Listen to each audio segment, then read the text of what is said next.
राजकारण म्हणजे पैसेवाल्यांचा खेळ नाही तर सर्वसामान्यांचा आहे.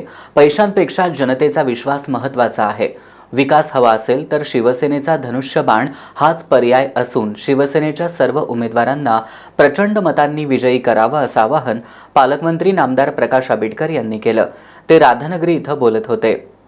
राधानगरी जिल्हा परिषद गटाचे उमेदवार दीपक शेट्टी, राधानगरी पंचायत समिती गणाचे उमेदवार शिल्पा पाटील आणि फेजिवडे पंचायत समिती गणाचे उमेदवार अंकुश पाटील यांच्या प्रचारार्थ राधानगरीत प्रचार रॅली आणि सभा घेण्यात आली.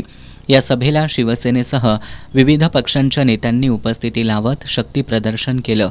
यावेळी सुप्रिया साळुखे, सुधाकर साळुखे, मनसेचे राजेंद्र चव्हाण यांच्यासह कार्यकर्त्यांनी पालकमंत्र्यांच्या उपस्थितीत शिवसेनेत प्रवेश केला.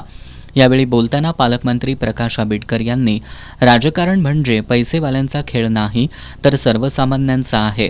पैशापेक्षा जनतेचा विश्वास महत्त्वाचा आहे. त्यांनी विकास हवा असेल तर शिवसेनेचा धनुष्यबाण हाच पर्याय आहे. जिल्हा परिषद आणि पंचायत समितीमध्ये आपला माणूस असणं गरजेचं असल्याचं सांगितलं.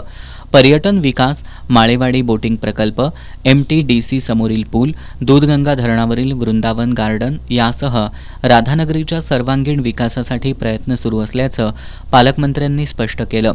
यावेळी प्राध्यापक जालिंदर पाटील यांनी ही निवडणूक टीकेवर नाही तर विकासावर जिंकायची असून पर्यटन आणि इतर विकासकामं नामदार प्रकाश आंबेडकर यांच्या नेतृत्वाखालीच शक्य असल्याचं सांगितलं. शिवसेनेत प्रवेश केलेल्या सुधाकर साळुखे यांनी बाहेरून आलेल्यांकडून होणाऱ्या मानहानीला कंटाळून मी प्रवेश केल्याचं सांगितलं. उमेदवार दीपक शेट्टी यांनी ही निवडणूक सर्वसामान्य जनतेच्या न्याय आणि हक्कासाठी असल्याचं सांगितलं. तरुणांना रोजगार, महिलांना आधार, पर्यटन उद्योगात वाढ, त्यासाठी शाश्वत उपाययोजना करणं म्हणजेच विकास असून जनतेला समृद्ध करणं हेच माझं व्हिजन असल्याचं सांगितलं. यावेळी शशिकांत बैलकर, अनिल बडदारे, तानाजी चौगले, विजय मोहिते, संदीप चौगले यांचीही भाषणं झाली.